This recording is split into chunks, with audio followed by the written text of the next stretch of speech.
पावसाळ्यामध्ये स्किन ही थोडी डल होते.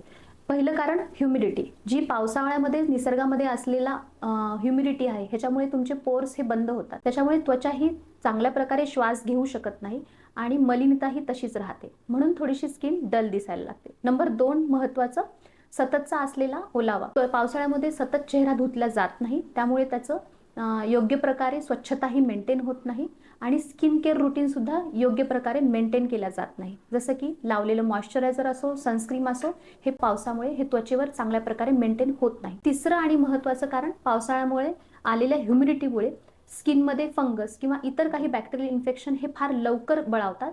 त्याच्यामुळे सुद्धा स्किनचा डलपणा हा बरेच दिवस राहतो. चौथं आणि महत्त्वाचं कारण, सनलाईट कमी होणे. म्हणून पावसाळ्यामध्ये जेव्हा सनलाईट कमी होतो, व्हिटॅमिन डी चे एक्सपोजर आपल्या त्वचेला कमी मिळतं. त्वचेच्या सेल्सचं रिन्युएशन हे स्लो होतं, म्हणून सुद्धा ही स्किन आपली डल होते. म्हणून नक्कीच या सांगितलेल्या चारही कारणांमुळे इतर ऋतूच्या तुलनेमध्ये पावसाळ्यामध्ये आपली स्किन ही डल होते. म्हणून या दिवसांमध्ये काय काळजी घ्यायला पाहिजे, तर माइल्ड असलेलं एखादं फेस वॉश रेग्युलरली तुम्ही वापरायलाच हवं. जे जेल बेस मॉइश्चरायझर असतात किंवा सनस्क्रीम असतात, ह्या दिवसात तुम्ही वापरायला हव्या. दिवसाचा जरी रुटीन तुमचा योग्य प्रकारे पावसामुळे मेंटेन होत नसेल, तर रात्रीचा रुटीन हा नक्कीच मेंटेन ठेवायला पाहिजे. त्वचा हा प्रयत्न करायला पाहिजे आर्द्र आणि खूप ओली राहिली नाही पाहिजे, म्हणजे आपण फंगस किंवा इतर बॅक्टेरियल इन्फेक्शनपासून सुद्धा दूर असायला पाहिजे. थँक्यू. Thanks a lot.